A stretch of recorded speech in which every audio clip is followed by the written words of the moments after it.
Well, hello, my friends. Randy Saleh here, your instructor for BUSI 1301, and we are in entrepreneurship. And instead of doing this as a lecture in class, this is just going to be a straight up video for you to watch. And it is some of the entrepreneurial ownership options. When you were thinking about building a business model, that's what we're doing for our project. But what are some ideas? What are some ways that you can get into entrepreneurship versus should I start my own idea? So let's look at some of those options. And this would be it, my startup option, starting from scratch. When you start your own business from scratch, whatever your idea is, there's some advantages to it. You have lots of creativity. You get to design all the aspects of the business. So we take that business model, all right, the canvas, and we just go at it. And every decision is ours. There is some risk doing that, isn't there? Because you are the only one who knows your idea, and you need to create a lot of awareness. So again, if we're doing this as a part-time business, as a side hustle before it gets any bigger, that's an excellent way to do it. But there are some other alternatives that we could use getting into the field of entrepreneurship. We could just buy an existing business. All right. Now, there may be some advantages to that. Reducing the risk. Hopefully, there's a business model in place and it's been successful and it has a good name brand to it. And so we can go from there. So we have known products and services, maybe some better financial backing, more easily obtained if it's been a successful business in the past. And we could go right in and buy our own coffee shop, so to speak, or anything that we know has been successful. So we could buy an existing business. If you're going to do that, how would you value a business? It's interesting to watch Shark Tank and see different valuations, how those appear. Let's look at some of the standard valuations out there and how these numbers come into effect. So, as the market goes, whatever you think someone is worth or willing to pay, that's how much it's worth. So we're going to look at asset valuation, revenue streams, earning, or cash flow analysis. So the asset valuation, you could say, okay, I like this business, but here's what I think it's worth. What does the company own? Maybe they have some very nice equipment. Maybe they have inventory already there. Usually when you buy a business, you buy everything. So perhaps there's receivables that are on the books that other people or other companies are going to pay this business because they already have the product or service. It's already been rendered. So fixtures, real estate, again, when you buy a business, you may buy all the equipment. If it's a restaurant, all the plates, all the cups, all the silverware, all things in there already. And of course, the real estate. You could at least get this up and figure out an asset valuation. Kind of gives you an idea what you would have to, if you started from scratch, all the replacement costs. So that's an interesting way to do it. Sometimes we look at revenue streams, okay? Is the business been successful? Well, this business has $100,000 worth of sales every year. And so there is multiple valuations for this as a data, industry sales data. You can find that, just Google that up or go right into the industry. Let's say it's against a coffee shop. All right, we do $100,000 of sales a year. Could be $1 million, could be $10 million. Just pick the zeros, my friends, left of the decimal. So let's say that this industry has a multiple of 2.5 for valuation, which means this value is $250,000 valuation or 2.5 million. We're going to say 250 valuation right there. Did we mention profitability? Remember, sales doesn't actually mean it's going to be profitable. And generally speaking, smaller businesses or very young businesses have a lot of expenses because they haven't got their customer base fully in place yet. So, yeah, online companies during those 1990s and early aughts had lots and lots of sales, but no profit because customers are very expensive and they were reinvesting everything. All right, so we have asset valuation, revenue streams. What about earnings? All right, there's a multiple on that too, an industry multiple. Let's say you have a vending machine business that you're interested in, and someone says, look, I have $10,000 worth of profit every year from owning let's say 10 vending machines throughout the area. And by the time I pay my person to restock it and to empty the money out or deposit it, it's $10,000 pure profit. And so someone said it's a 5 times earning in this vending machine industry.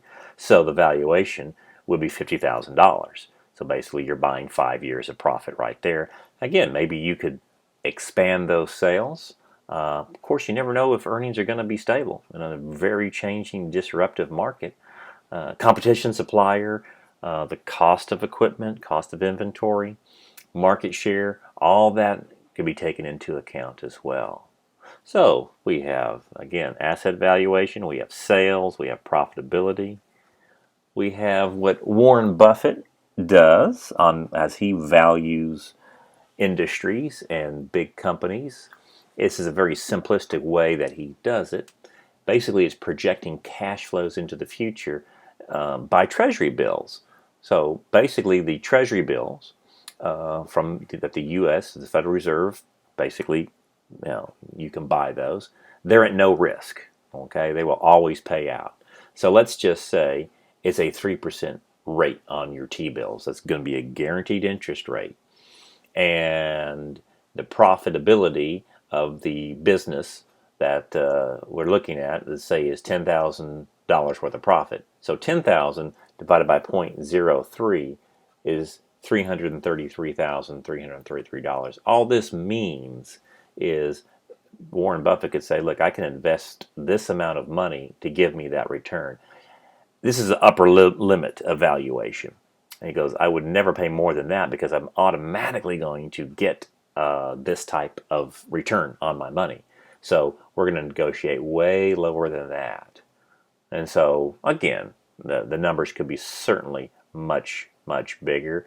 Let's just put $100,000 worth of profit, and then we would say the same amount of money. It's not a $3 million business. I would not pay that much because I can always get that right on my T-bills. The upper limit of valuation, doing it the Warren Buffett way. I have no risk in my T-bills, and so I have a lot of risk in a business. Let's get that down to about $30,000. I'll pay for that. Other considerations, you just want that business. It's just so cool, you got to have it. Maybe have a great location that you really need.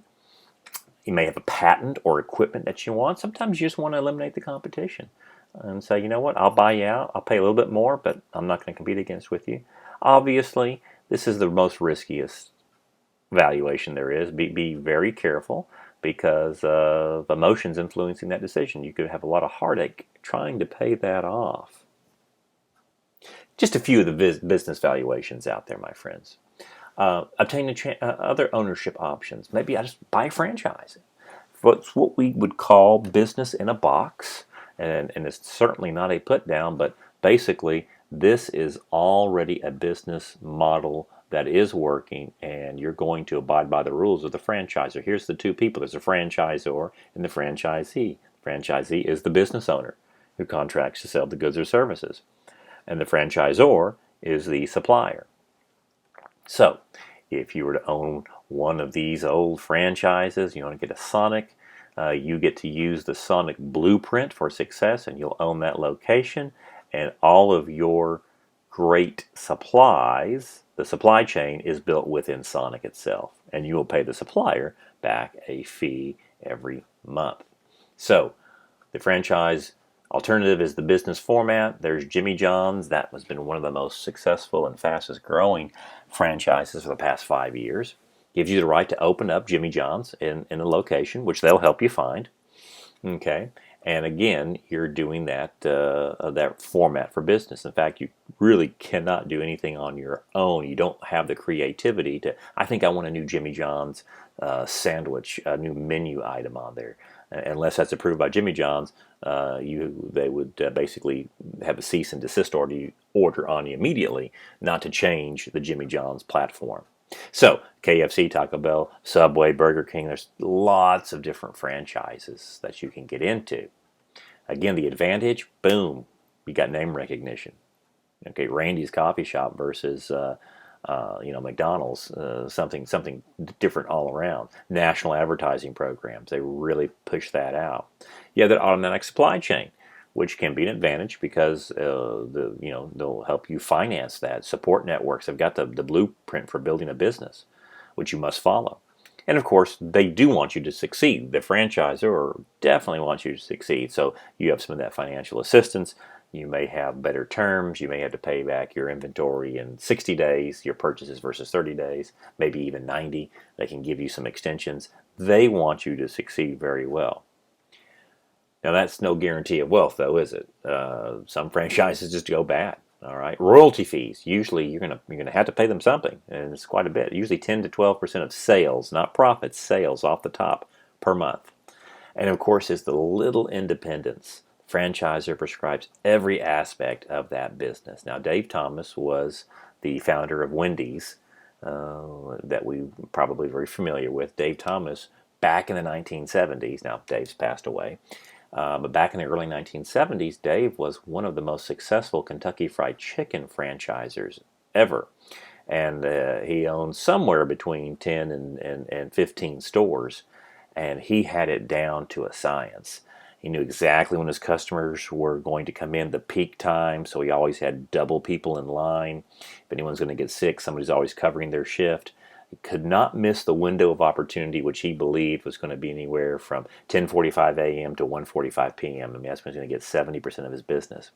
And he told KFC, "Look, I've got another idea. It's going to be great. It can, and it can really. We could maybe add another 30 or 40% of sales during that time, if you listen to me." And basically, KFC said, "Look, Dave, you're great, but we're not going to do that idea." And in fact, I think they got to the point where they bought Dave out and said, "Look, you cannot open up another chicken place. You can open up another restaurant, but it can't be chicken, and we'll part ways." So he did, and he invented Wendy's. And Dave Thomas is credited for inventing the drive-through window. I mean, he knew during that time, 10:45 to 1:45 p.m. every day, he could only get so many customers in, but with the drive-through window, oh my gosh, that could almost double in his opinion sales. We have customers in and out. Now, a week later, once McDonald's and Burger King and everyone else found out what he did, they put their own drive-through windows in. So they said, "No, we invented the drive-through window." But hey, there you go. There you go. Dave Thomas, some of what Wendy's did. He could not have the independence he wanted, so he created his own. And you cannot change that supply chain. What if you find something better? What if you find something at a better price, like a Papa John's? Papa John's, basically pizza. If you're to own a Papa John's franchise, again, Papa John sells everything to his franchisees. That's another way they make most of their money, the royalty fees, and of course, all of their business operations. But hey, that's kind of what you're paying for as well. Well, why do businesses fail and so many of them fail? We have so many in our economy. 28 million is the heart of the United States free enterprise system. And 50% will fail between 3 and 5 years. 70% just about can't make it past year 6. There are a lot of reasons. We've talked about this in class. Sometimes we just want to stop. But the main reasons are, the value. We did not create value for our customer. If we don't create value, then we're probably not going to have sales, and then we'll run out of cash real quick. So, is it such a big thing? Too many self-employed entrepreneurs believe that it's a piggy bank syndrome. The business must have a life outside of the owner. We have to separate those two. Possibly poor planning. The business model that we're trying to do, it's just too complicated. It's all in my head. I'm gonna wing it. Those plans are important. Again, not creating the value. The business model is not developed enough, and an identity crisis. There we go. There's the part of the small business owner never had an identity separate from the owner. That business has to be able to survive on its own, and you are the president and consultant of the business. Don't just put all of the profits right back into the wallet. Sometimes it's the opposite. Some businesses grow very, very fast, and then we incorporate, and then we sell stock, and stockholders want more growth.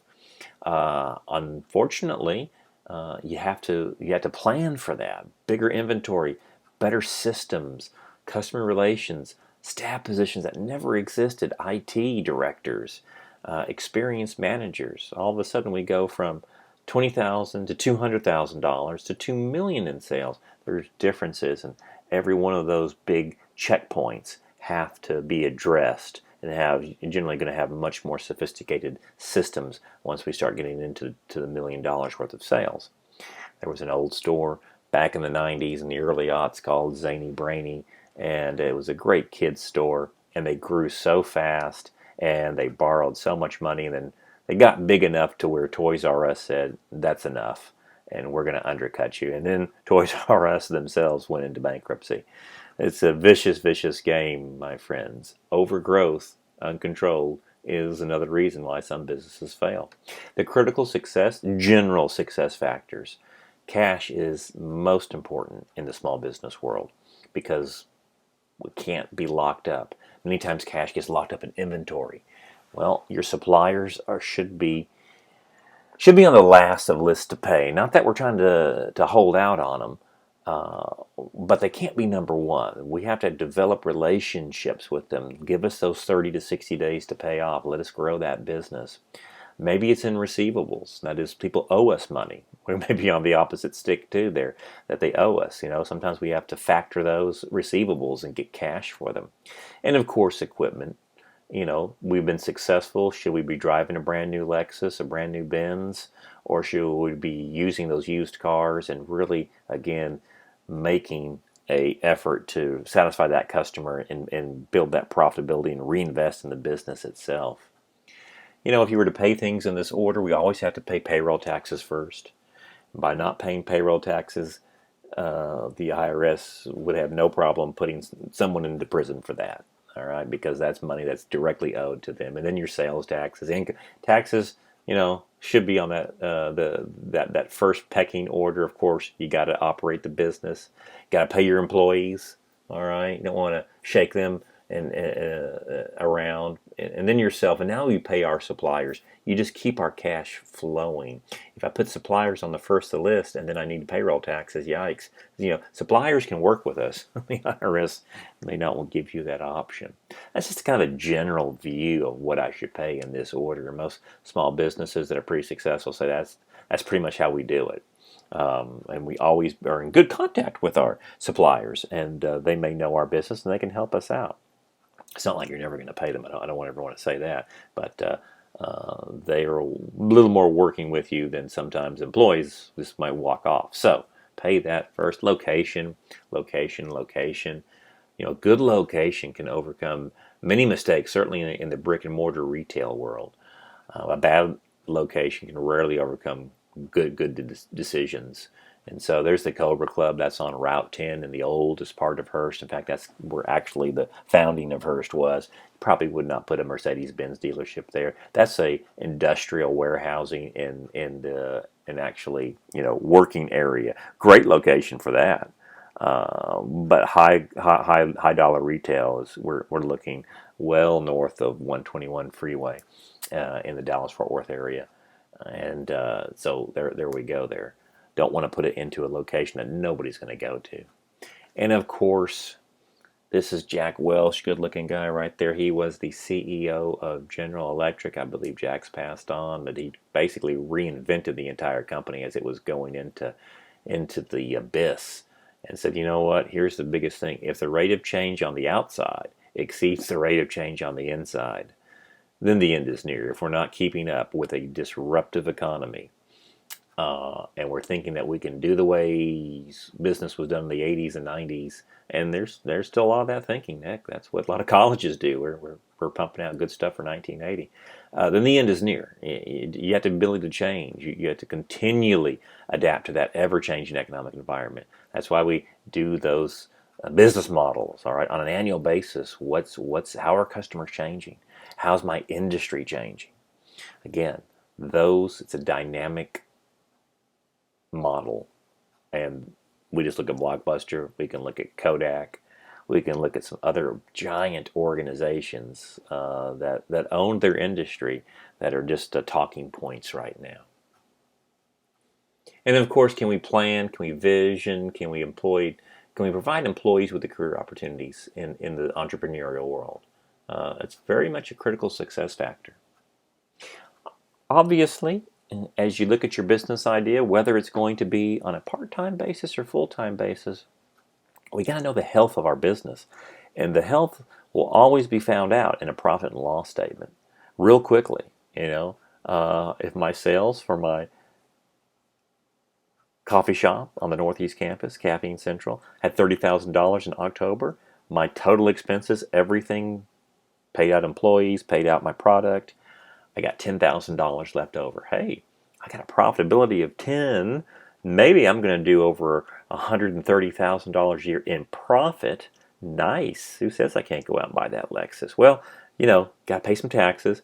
I always put about 30% back for taxes and 20% back into the business. Okay? So take about half of that profit that's going to go between taxes and reinvestment. And then we can do that every month. You can really build your business idea to be very, very strong. Always reinvest in your idea. And of course, don't ever forget to pay those taxes every month. If I did this once a quarter or only at the end of the year, which a lot of businesses just do that still in today, then if there's a problem, it's too late to fix it. It's too late to fix it there, because we do know that every month will not be the same. There's some high months and there's some low months. We could have a seasonal business, and we got to put some back for those rainy day funds when we know that the months will not be so generous in our sales and profitability. How we would finance a new business? Hey, any type of financing that repaid within 1 year is short-term financing. So we need to have short-term and long-term financing options. Sometimes in those poor months, we need to make a payroll loan. And so we'll probably have a line of credit ready for a bank. Get some inventory, get some cash flowing. Now, your long-term financing are usually 1 to 5 years. That is maybe some big pieces of equipment or buildings that you're buying for your business idea. So those are the two that we always want to look at. What can we do to get short-term financing, all right, to get some cash flowing, and then paying off our long debts. Now, of course, as you finance that new business, you could get debt. You could ask for a banker, all right. The advantage of debt financing is the lender does not gain the ownership option of that business. You're basically just your obligations are limited to repaying that loan as the borrower. And of course, unfortunately, bank loans are just hard to get for a lot of small businesses. Looking for experience, and if you're brand new to this, that's why you want to build things on a smaller basis and really develop your credit score very strong. That helps. If I go in there with a kind of a sketchy credit score to a bank, and it's a brand new idea business, I've never really had a business before, good luck getting that loan. If you do, then you are very, very lucky on that. Also, banks tend to like to make big loans, $1 million loans. $100,000 loan versus $1 million loan costs the same for a bank, all the credit checks and the paperwork that they have to do. So why not make the bigger loan, get more money back out of that versus a small loan? So that's some of the reason there. We could do the equity financing. You could sell the stock. We've gone over that. Become an subchapter S corporation or more. You don't have to pay that back, but you do give up ownership control. So, and of course, you are paying out dividends to your owners. So, well, there's some of that disadvantage. And again, if you're very young and very small, does anyone want to invest in you at the early stages? Now, of course, the venture capitalists are usually large amounts of money for a high growth business.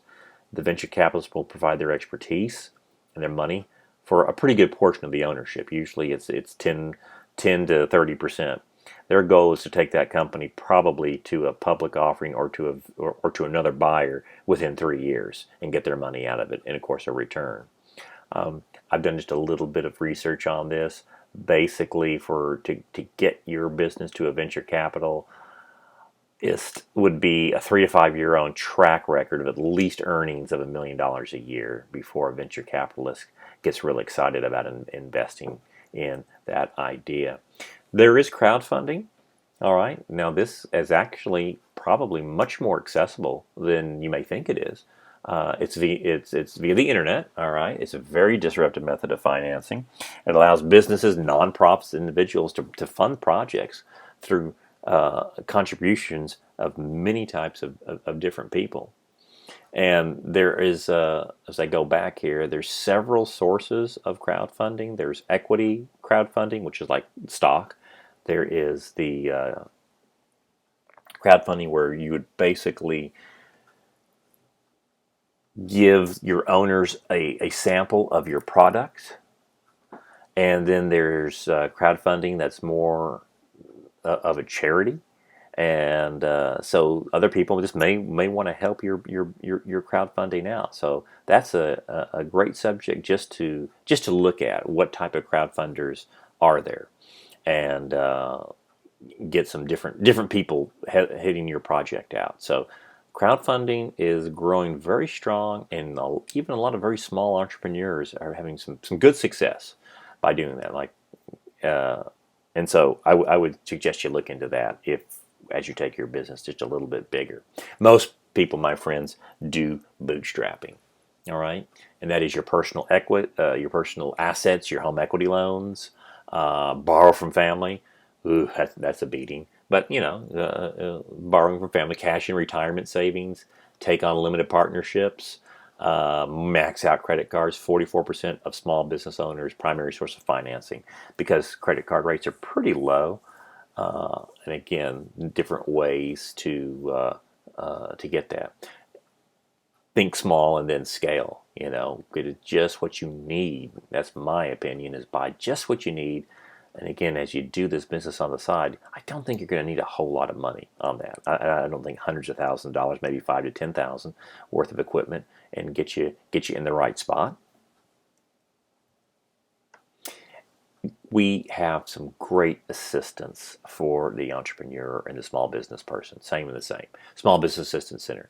They are located at 1150 South Freeway, Suite 229. It is right past Rosedale. So if you were to take I-35, go south, or if you're going north, you would take the Rosedale exit going south, and you wouldn't hit Rosedale. It's on the access road. It's a very nice complex. It's a business incubator. We have SCORE, that is the Society of Retired Executives. These are just people who have been very successful in life, and they'll help you write. They'll look at your business plan, your business model. They'll help you in assisting you to get a small business loan, which is backed by the Small Business Administration, by the federal government, and they've got a lot of really good resources for you. And that's their phone number, that's their website. They also have free courses. They have tax assistance. What are you going to need? So when you finish up your business model in this class, you can take that right down to them, and that's always been one of my goals for you, is you've got your business model in place, because most people go there, they have no idea, they don't have the business model, and they get scared, and maybe 30% will even do their business. 70% will say, wow, this is more than I ever thought it would be. But would be so ahead of the game when you go with that model and say, hey, this is I've written it out, this is what I think is going to work. They'll help you with that, and they'll give you their best advice, my friends. See if that's going to be successful. So I hope that small little walk right there down some of the business ownership options. You could start from scratch. You could buy an existing business.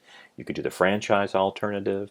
Some of the financing, some of the critical success factors was a way to help you as you're, mentor you and help you through this world of entrepreneurship.